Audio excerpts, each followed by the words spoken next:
sekali kembali pagi hari ini kita bisa berkumpul beribadah bersama-sama. Saya percaya bahwa Tuhan sungguh terus memelihara kita. Katakan amin. Nah, sekalian, bulan ini kita akan terus banyak belajar tentang growth atau pertumbuhan. Dan di minggu ini, saudara, kita mengerti adalah minggu terakhir daripada bulan ini. Dan sepanjang bulan ini kita sudah belajar banyak dari kisah hidup Ayub. Nah, kisah hidup Ayub di Alkitab sungguh menginspirasi.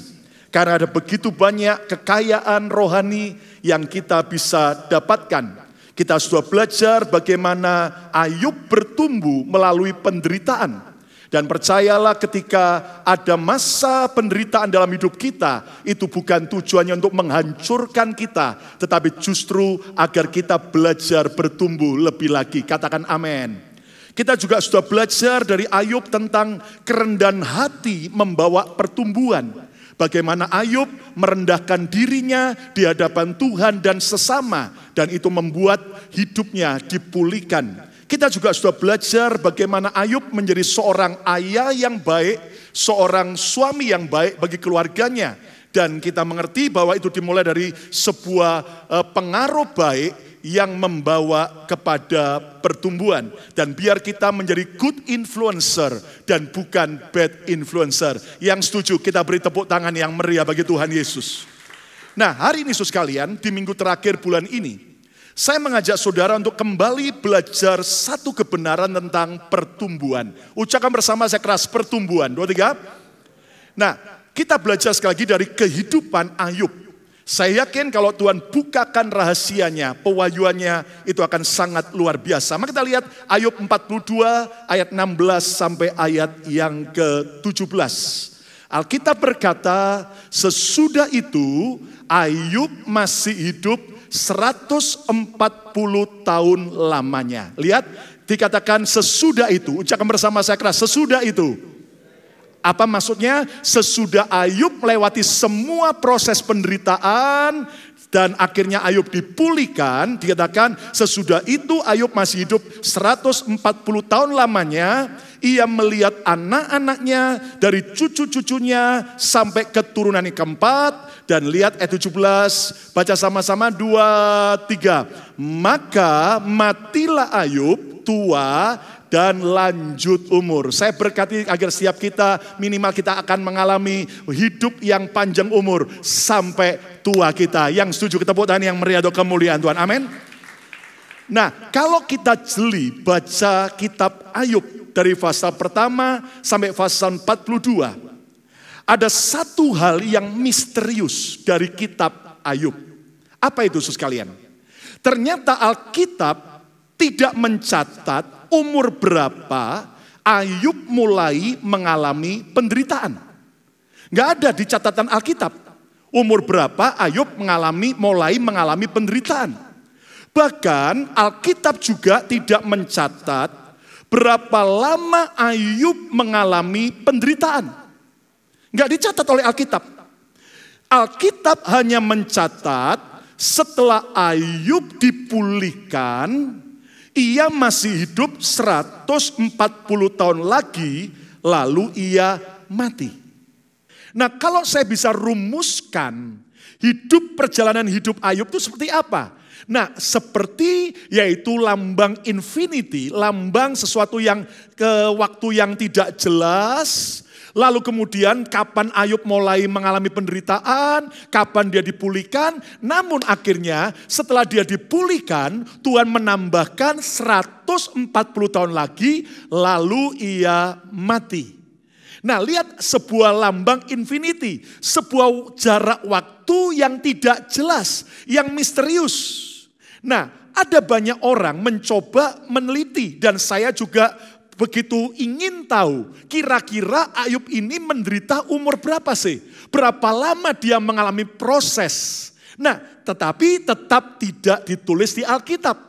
Walaupun ada orang-orang yang mencoba menafsirkan. Katanya ada yang menduga Ayub itu mulai mengalami penderitaan waktu Ayub umur 70 tahun. Ya kan? Apakah pasti? Alkitab tidak mencatat. Lalu berapa lama Ayub menderita? Katanya agama seberang di kitab mereka, Nabi Ayub menderita 2 tahun. Tapi ada yang menafsirkan 3 tahun. Ada yang menafsirkan 7 tahun Ayub menderita. Bahkan ada yang menafsirkan 13 tahun Ayub menderita. Tetapi sekali lagi tidak jelas kapan, berapa lama Ayub itu lewati proses. Nah, hal ini menjadi misteri dalam hidup kita sampai hari ini. Tidak ada yang tahu persis berapa lama Ayub diproses oleh Tuhan. Sekali lagi, segala sesuatu yang Alkitab tulis pasti ada pembelajaran. Siapa yang mau belajar katakan amin. Nah, saya yakin gini, dengar. Alkitab sengaja tidak mencatat berapa lama Ayub menderita. Karena Tuhan sedang mengajarkan kepada kita tentang waktu Tuhan. Ucapkan bersama saya keras, waktu Tuhan. 2, 3. God's timing. Nggak ada yang tahu persis kapan waktu Tuhan. Kenapa? Karena waktu Tuhan itu misteri. Bahkan kapan waktu Tuhan memulihkan hidup kita, menjawab doa kita, semua yang kita impikan itu datang kapan, tidak ada yang tahu persis. Saudara sekalian, nah di sini Tuhan mau mengajar kita untuk kita betul-betul mengerti tentang waktu Tuhan. Percayalah waktu Tuhan adalah waktu yang terbaik. Belum semuanya. Percayalah waktu Tuhan adalah waktu yang terbaik. Dan Anda harus tahu ada proses waktu Tuhan yang tidak pernah kita bisa lupakan saat kita mau belajar tentang pertumbuhan. Kenapa? Karena setiap pertumbuhan pasti harus melewati proses waktu. Ucapkan bersama saya keras, proses waktu. Saudara sekalian, contoh. Saudara, anak-anak kita waktu lahir, tiba-tiba mulai bertumbuh. Bahkan saudara akan kaget waktu anak-anak kita bertumbuh lebih besar dari orang tuanya. Dan Anda mengerti bahwa ternyata anak-anak kita nggak langsung bertumbuh sebesar itu. Tapi harus lewati proses waktu. Ucapkan bersama saya, proses waktu. Beberapa orang tua sempat khawatir, Pastor Lukas, kenapa anak saya nggak tinggi-tinggi? Sabar saja, ada proses waktu. Katakan amin. Dan betul, tiba-tiba sudah tiba waktunya, seret, cepat tingginya. Bahkan orang tuanya kaget, lah kapan kamu kok setinggi itu? Nah, saudara sekalian, apapun dalam hidup ini, semua yang namanya pertumbuhan itu harus lewati proses waktu. Lebih keras kata bersama saya, proses waktu. Nah, jangan coba paksa untuk bertumbuh yang tidak melewati proses waktu. Kenapa? Karena segala sesuatu yang Anda paksa cepat bertumbuh, maka akibatnya adalah sesuatu yang tidak natural, yang abnormal. Ini contoh, saudara. Saudara lihat, ayam ketika mau jadi ayam potong biasanya apa? Supaya pedagangnya nggak sampai rugi waktu yang lama, disuntik hormon. Dan Anda mengerti ayam itu bertumbuh abnormal. Memang cepat besar, tapi akibatnya bisa membuat yang makan tidak sehat. Saya pernah diajak makan hati angsa. Anda tahu ya, itu adalah makanan Perancis. Dan saya masih ingat, itu ternyata saya tanya prosesnya. Di kota Yerusalem di Israel, waktu dinner diajak, kemudian saya tanya gimana prosesnya. Anda mengerti? Ternyata begini, itu angsa, makanan Perancis itu ya, angsa itu alias bebek, Anda tahu ya, gus gitu ya, itu disuntik dengan makanan dipercepat. Dan sehingga hatinya itu bertumbuh mengembang besar abnormal. Nah itu yang ditunggu, begitu tumbuhnya besar hatinya lalu dipotong. Lalu nanti diproses, masak, direbus kayak apa, dipotong tipis-tipis. Dan Anda tahu saudara, satu piring itu saudara, itu hanya berapa slice tipis-tipis begitu. Harganya mahal, tapi waktu masuk ke mulut maknyus. Dan Anda mengerti, apapun yang dipaksa bertumbuh tidak wajar, akibatnya sesuatu yang aneh sekali. Nah, saudara sekalian, Siapa yang mau mengalami pertumbuhan yang luar biasa? Katakan amin. Saudara sekalian, saudara kita terkadang bilang ini, Tuhan kapan doaku dijawab? Bagi yang belum menikah, kapan dapat jodoh? Bagi yang sudah menikah belum punya anak, kapan dapat anak? Bagi saudara-saudara yang sudah menikah dan sudah punya anak, kapan punya rumah sendiri? Kapan punya status sendiri? Kapan saya punya kerjaan yang baik dan sebagainya? Dengar baik-baik, ada proses waktu Tuhan. Yang mengerti, tepuk tangan yang meriah untuk kemuliaan nama Tuhan, amin. Kenapa, saudaraku? Saudara, kalau Anda baca kitab Ayub, wah enak banget. Ayub diberkati 2 kali lipat lebih kaya. Wah enak banget. 10 orang anak yang baru Tuhan beri. Tapi pernah mikir enggak? Namanya kalau dikasih 10 orang anak, Anda baca di satu ayat selesai. Tapi proses waktunya berapa lama? Kalau namanya 10 anak, minimal 10 tahun. Loh, ya Pak ya? Mikir, ya kan? Minimal 10 tahun. Itu pun kalau istrinya Ayub begitu melahirkan langsung hamil lagi. Nangkap saudaraku? Istri Ayub itu bukan kayak kucing.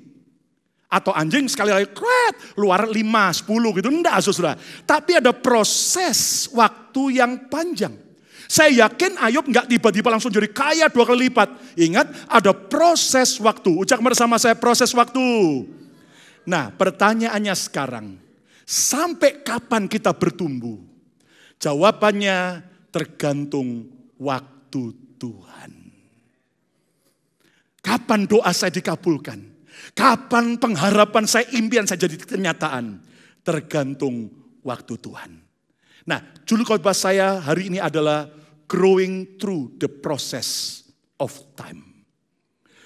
Bertumbuh melewati proses waktu. Saudara, ini sesuatu yang kita tidak bisa hindari. Kalau orang pingin cepat kaya, akan jatuh dalam hukuman, kata Alkitab. Kalau orang pingin cepat ngalami itu, tanpa proses, orang itu bisa tidak kuat lewati semua keadaan yang sudah dikabulkan. Nah, semua kita harus belajar tentang proses waktu. Nah, ternyata di Alkitab, kata waktu atau time, ternyata itu ada 3 macam. Yang pertama adalah aion. Ini dalam bahasa Yunaninya, aion. Aion itu artinya adalah kekekalan. Dan itu adalah waktu di sorga. Enggak ada batas waktu. Enggak ada lagi urutan hari, bulan, dan tahun. Tapi itu aion, waktu yang kekal. Berikutnya ada waktu yang disebut kronos. Kronos adalah waktu yang berjalan berurutan. Hari ini tanggal 25 September hari Minggu. Jam 10.30 pagi waktu Eastern Time Philadelphia. Ini adalah kronos. Dan dari kata kronos lahirlah kata kronologi. Atau kronologis. Itu adalah sebuah waktu yang terus berjalan. Nanti Anda setelah kebaktian jam 12, jam 1, apa yang Anda lakukan itu kronologis. Tapi ada waktu yang ketiga yang Alkitab katakan yaitu kairos. Kairos adalah waktu penggenapan tiba. Waktu Tuhan menggenapi janjinya. Itulah kairos. Ucapkan bersama saya keras kairos. Nah, di antara kronos itu ada kairos. Nah, kapan kairos Tuhan itu datang? Enggak ada yang tahu. Nah, ini ibarat saudaraku. Saudara seorang pemburu, ketika dia udah siap senapannya, dia udah tunggu di sebuah tempat. Itu adalah kronos waktu dia nunggu. Nah, kapan binatang buruan itu lewat? Kapan rusa itu datang? Itu adalah kairos. Nah, ketika waktu rusa itu ada di depan dia, nah itulah kairos. Nah, bagaimana dia membidikkan senapannya dan persis kena buruannya, atau ternyata meleset, atau ternyata dia kurang cepat, rusanya lewat, maka kairos itu akan lewat. Saya seorang pemancing, yang pasti bukan pemancing kerusuhan. Saya mengerti juga waktu Anda memancing, kita tahu ada kairos. Saudaraku, dengan kapal ke Ocean Atlantic, Anda tahu itu ada kairos. Ada waktu kapan ikan mau makan, lapar, ada waktu ikan puasa. Ya kan, nangkap saudara ya. Nah Anda tahu, dan berkali-kali kalau kita tidak benar-benar siap waktu Kairos itu datang, kita bisa nggak dapat apa-apa. Contoh saudaraku, kami pernah nunggu lama di kapal. Ya kan, walaupun kaptennya kapal sudah pakai dengan GPS, sudah coba cari-cari, putar-putar, kami belum dapat. Tapi kami siapkan, dan betul tiba-tiba ada Kairos datang.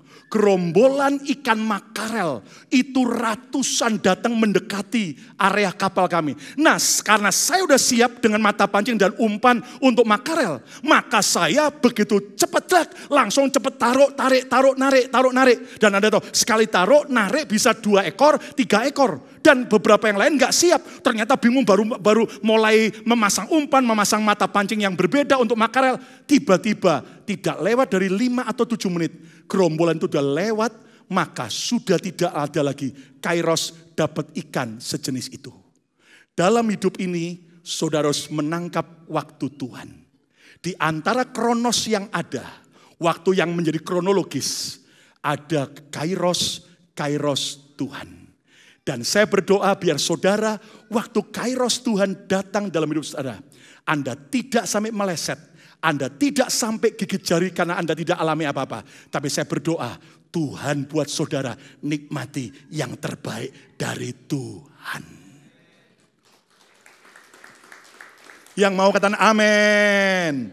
Nah, dari Ayub kita belajar rahasia bertumbuh melewati proses itu apa? Proses waktu. Yang pertama adalah sow your best seed. Taburlah benih terbaikmu. Selagi ada kesempatan, taburlah benih terbaik saudara. Terbenih yang paling baik yang kau bisa lakukan. Kenapa? Karena Ayub ini memulai hidupnya dengan taburan-taburan yang baik. Mana buktinya? Kita lihat apa yang Ayub lakukan sejak dia masih remaja. Ayub 29 ayat yang keempat. Ayub berkata demikian. Seperti ketika aku mengalami masa remajaku. Terjemahan Inggrisnya waktu dia masih kuat. Ketika Allah bergaul karib dengan aku di dalam kemahku. Luar biasa. Umur remaja, umurnya bermain-main, umurnya cuma sekolah, umurnya sibuk pacaran. Ayub enggak begitu. Waktu lagi remaja dia sungguh-sungguh cari Tuhan. Makanya para orang tua jangan terlambat untuk anak-anak Anda bawa mereka intim ketemu dengan Tuhan. Katakan amin. Masih remaja, Ayub sudah menabur hidup intim cari Tuhan. Lompat ayat 12-16. Ini waktu masih sejak remaja. Lihat ayat 12. Ayub bilang begini. Karena aku Ayub menyelamatkan orang sengsara yang berteriak minta tolong.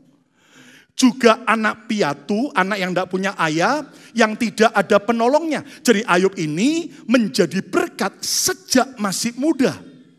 Ayat 13. Aku Ayub mendapat ucapan berkat dari orang-orang yang nyaris binasa. Yaitu orang-orang yang dia tolong. Dan hati seorang janda ku buat bersukaria. Ayat 14. Aku Ayub sejak remaja berpakaian kebenaran.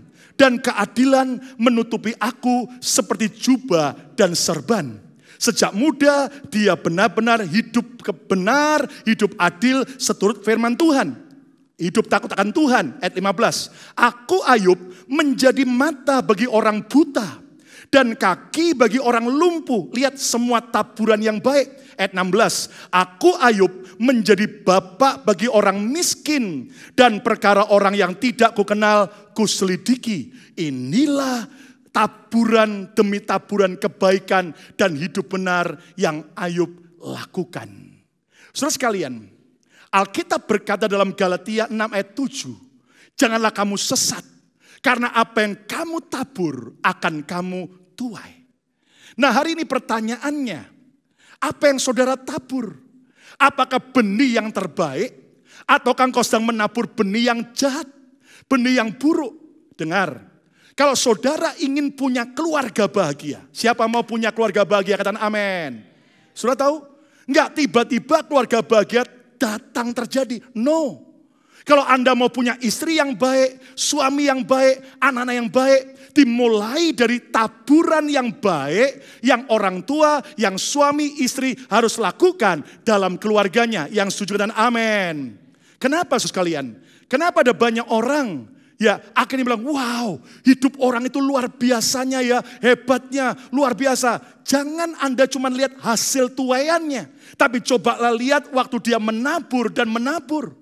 Saudara, beberapa rekan hamba Tuhan sampai berkata, Pastor Lukas bagaimana kok bisa kalian bebas hutang dari gedung yang mahal itu hanya tidak lewat dari 7 tahun. Harusnya 30 tahun cicilan di bank. Kenapa? Saudara, saya yakin karena anugerah Tuhan, karena kita juga manajemen keuangan kan baik di gereja ini, open transparan manajemen, bahkan juga saya yakin. Saudara tahu bahwa kita juga menabur. Waktu kita masih susah gereja ini, belum punya gedung sendiri, Anda tahu kita menabur begitu banyak buat pembangunan gereja-gereja yang lain.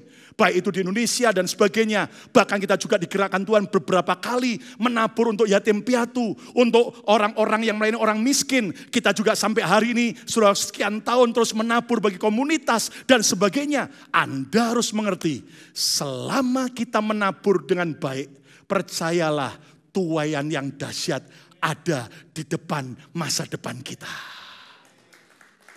Amin. Nah, Paulus ini ngerti prinsip ini. Teruslah menabur yang baik. Mari kita lihat buktinya. 1 Korintus 3:6. Paulus bilang begini, aku menanam, dia menabur yang baik. Apolos menyiram, temannya, rekannya menyiram. Tetapi Allah yang memberi pertumbuhan. Nah, pertumbuhan itu haknya Tuhan. Kapan bertumbuhnya, bagaimana bertumbuhnya, itu haknya Tuhan. Tugas kita adalah yaitu menanam dengan baik, menyirami tanaman kita dengan baik. Dan percayalah, saudara, hidupmu akan mengalami tuaian yang ajaib saat kairos Tuhan tiba. Tepuk tangan yang meriah untuk kemuliaan Tuhan. Nah, kalau hari ini kita nabur yang jelek, nabur yang jahat, nabur yang sia-sia, nggak heran satu kali tuaian yang sama akan kita alami. Saudara sekalian, itu sebabnya saya dorong sejak muda. Mari kita seperti Ayub, cinta Tuhan, cari Tuhan sungguh-sungguh, rajin berbuat kebenaran, rajin melayani, jadi berkat. Maka di masa kita tua, kita akan menuai secara dahsyat. Beberapa orang tanya, Pastor Lukas gimana caranya banyak hafal ayat Alkitab? Saya bilang jangan lihat hari ini saya sekarang. Tapi sejak saya bertobat umur 16 tahun, saya habiskan dari Kejadian sampai Wahyu berapa puluh kali. Saya berapa puluh kali ganti Alkitab. Anda tahu sejak muda kalau kita nabur yang baik, waktu kita tiba kairos Tuhan, menuai yang luar biasa. Beri tepuk tangan yang meriah untuk kemuliaan Tuhan. Amin. Nah, rahasia hukum tabur tuai itu bagaimana? Kita akan menuai sama dengan benih yang ditabur. Kalau nanamnya mangga, benih mangga, biji mangga, jangan harap dan berdoa minta semangka. Nangkap saudaraku? Kalau Anda mau ngalami keluarga bahagia, Anda mau hidup berhasil, maka sejak muda nabur yang baik.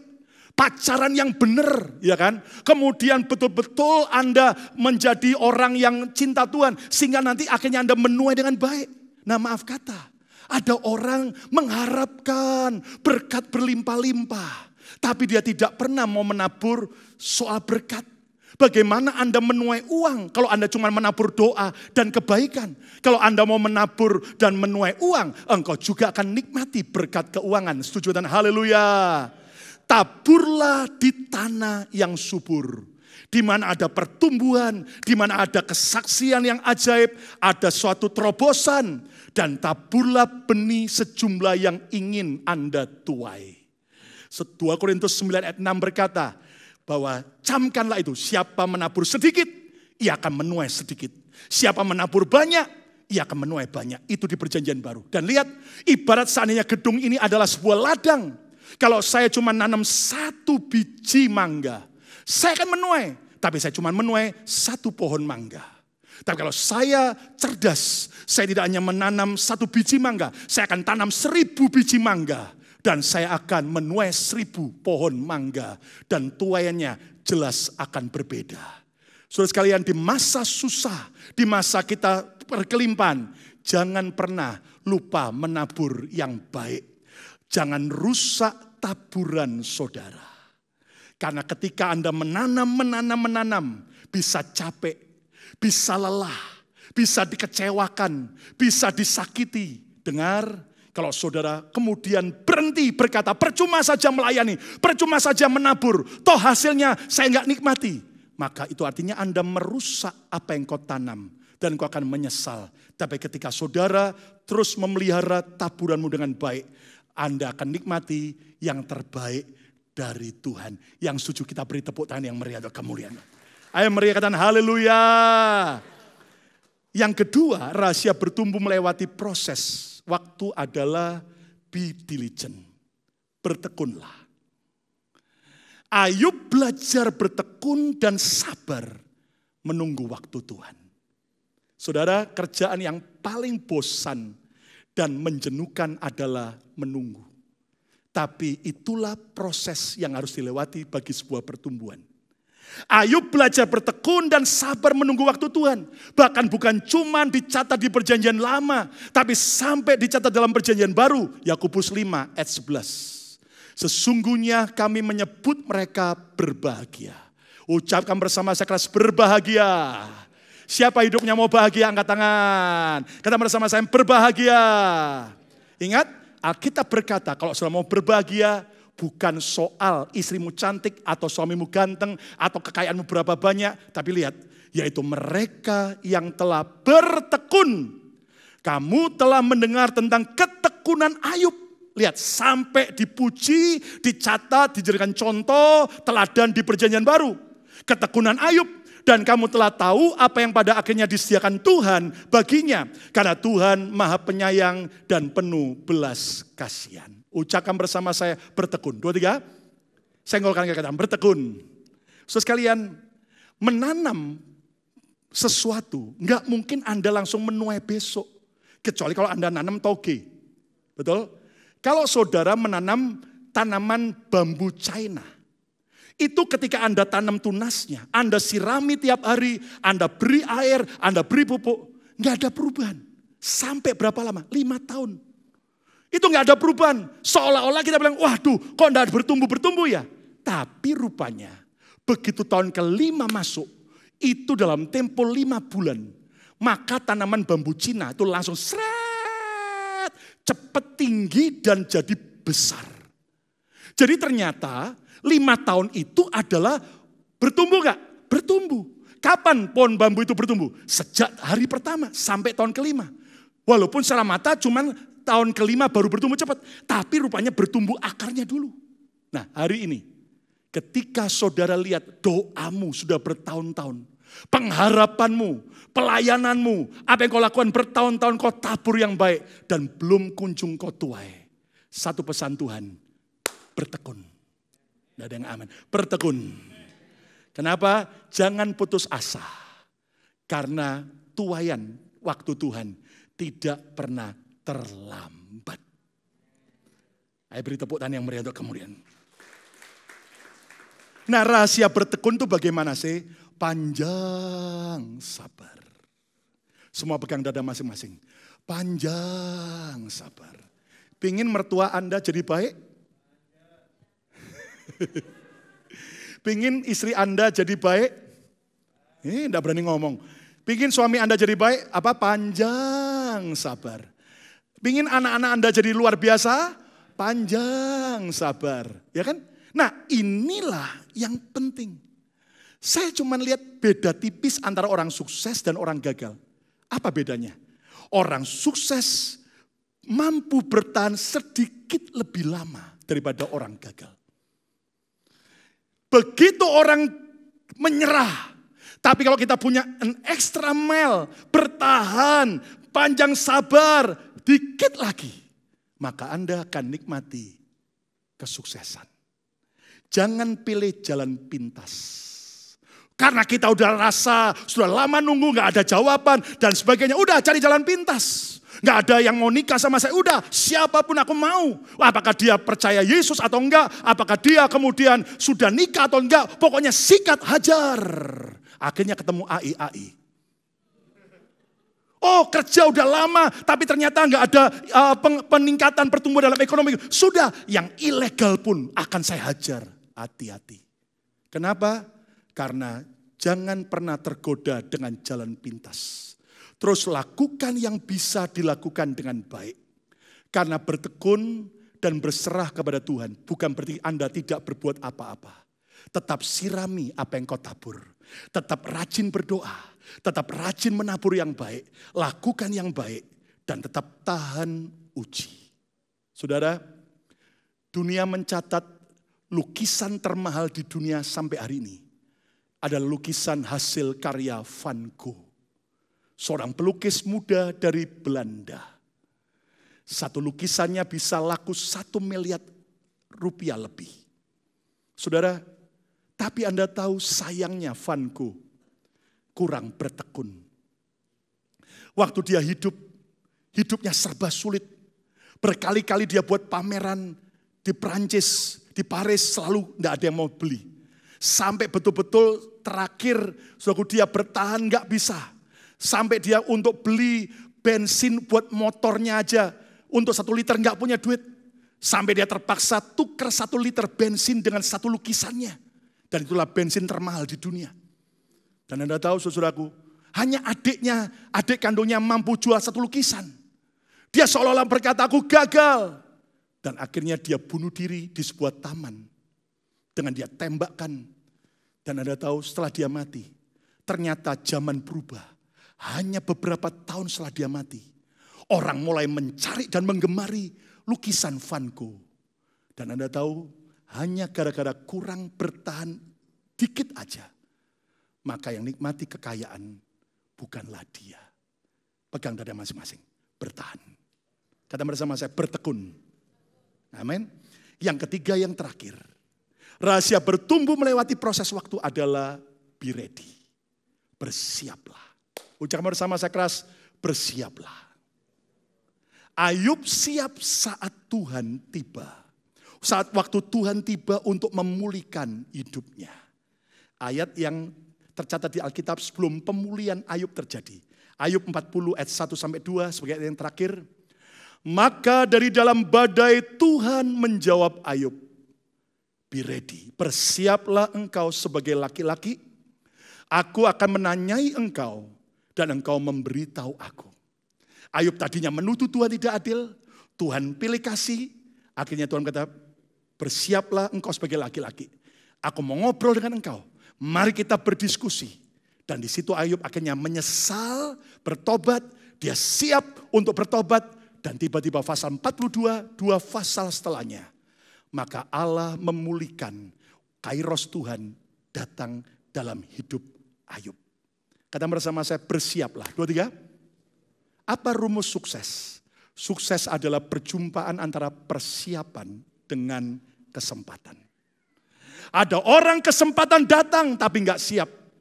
Akibatnya lewat. Seperti tadi pemburu, kalau dia siap. Seperti pemancing, kalau dia siap. Dan waktu kairos datang, dia akan nikmati yang terbaik. Saudara, persiapkan dirimu hari ini. Saya tahu bahwa sampai kapan pandemik ini akan berakhir. Tidak ada yang tahu jelas. Tapi percayalah waktu Tuhan, waktu yang terbaik. Tepuk tangan yang meriah untuk kemuliaan Tuhan. Di Indonesia lagi heboh, ada bocoran sidang daripada para pemimpin di Indonesia. Untuk mereka mempersiapkan kalau sampai pandemik ini berakhir akhir 2021. Well, apakah betul begitu? Apakah lebih cepat? Waktu Tuhan, waktu yang terbaik. Tapi di masa seperti gini, saudara jangan putus asa. Terus tabur yang baik, terus bertekun dengan baik, dan teruslah bersiap. Orang dunia saja ngerti prinsip ini. Apalagi kita yang diurapi Tuhan. Saya mau buktikan dalam dunia sekuler. Tayangkan gambar ini. Wanita ini bernama Victoria Modesta. Dia terlahir tidak bisa menggunakan satu kaki kirinya. Karena satu kaki kirinya tidak berfungsi. Sampai akhirnya Victoria umur 20 tahun. Terpaksa kaki kirinya diamputasi. Tetapi dia akhirnya bangkit dari semua depresinya. Dan akhirnya dia melihat terinspirasi ada tantangan baru. Ia akhirnya berhasil menggunakan komponen kaki palsu elektronik yang dia pakai, yang akhirnya membuat Victoria berhasil meniti karir sebagai supermodel dunia dan seorang penyanyi. Ada lagi Tony Melendez, terlahir tanpa kedua lengan, tetapi dia ingin menjadi pemain gitar. Apa yang dia lakukan? Tony tidak putus asa, dia menyiapkan hidupnya, dia belajar main gitar dengan kedua kakinya. Di sini ada Pak Teddy yang jago gitar. Habis ini beliau akan belajar dengan kakinya katanya, saudaraku. Tony Melendez akhirnya jadi terkenal di dunia gara-gara main gitar dengan kedua kakinya. Bahkan dia diundang ketemu Paus Yohanes II ke Vatikan. Sampai akhirnya Tony sukses menjadi penyanyi, komposer lagu, penulis lagu, penulis buku, serta pembicara motivasi. Ada lagi Gordy Trishenkov, terlahir tanpa kedua kaki, tanpa kedua tangan. Tetapi ia gigih terus belajar. Dan dia sukses sebagai seorang fotografer handal. Dan biaya untuk mau sewa dia foto, mahalnya bukan main. Bukan karena dia jual mahal, karena sudah kelasnya internasional. Ada lagi seorang bernama Neil DiMarco. Lihat wajahnya, agak mirip dengan saya. Terima kasih. Neil DiMarco yang cakep, terlahir tuli. Dan tulinya total. Sehingga tetap tidak bisa mendengar dengan bantuan alat pendengaran. Tapi Neil tidak putus asa. Dia terus belajar untuk bisa berkomunikasi dengan membaca gerak bibir lawan bicaranya. Orang ngomong apa dia belajar, lama-lama dia nangkep. Dan dia jadi expert. Dan akhirnya Neil DiMarco, walaupun dia banyak keterbatasannya, tapi hari ini dia menjadi seorang model yang terkenal, aktor terkenal, pemenang American Top Model, dan pemenang Dancing in the Star. Satu lagi contoh, pria bernama John Bramblett, maaf kalau salah. Di usia 30 tahun, John kehilangan kedua penglihatannya.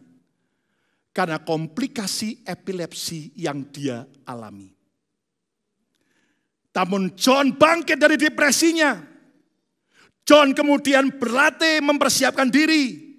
Dan akhirnya John berhasil mengembangkan teknik melukis yang menggunakan sentuhan tangan. Dimulai dari John membuat sketsa gambar dengan cat mate yang akhirnya meninggalkan bekas yang timbul di kanvas waktu kering dan tangannya mulai meraba. Dan dia kemudian campuran warna juga dengan perabaan. Dan Anda tahu akhirnya John Bramblett menjadi sukses sebagai salah satu pelukis Amerika modern yang paling terkenal. Walaupun ia sendiri belum pernah melihat lukisannya sendiri. Orang-orang ini, orang-orang yang punya banyak alasan untuk berkata aku nggak mungkin bisa. Tapi lihat mereka berhasil karena mereka bersiap. Hari ini saya percaya di tengah pandemik ini, setelah kita nanti lewati pandemik ini, akan muncul kairos Tuhan yang besar. Hidupmu dan hidupku akan semakin melihat luar biasa penggenapan janji Tuhan.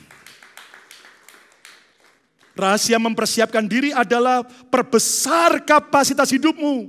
Jangan malah dipersempit. Perbesar kapasitas hatimu, cara berpikirmu, dan pertajam keahlianmu. Terus belajar dan belajar. Dan minta tuntunan Roh Kudus. Kita yang diurapi Roh Kudus, percaya Yesus, hari depan kita penuh dengan masa depan yang luar biasa. Kesimpulannya, jalani proses waktu bagi pertumbuhan dengan respon yang benar. Saya tahu ada banyak saudara yang sedang menanti kapan.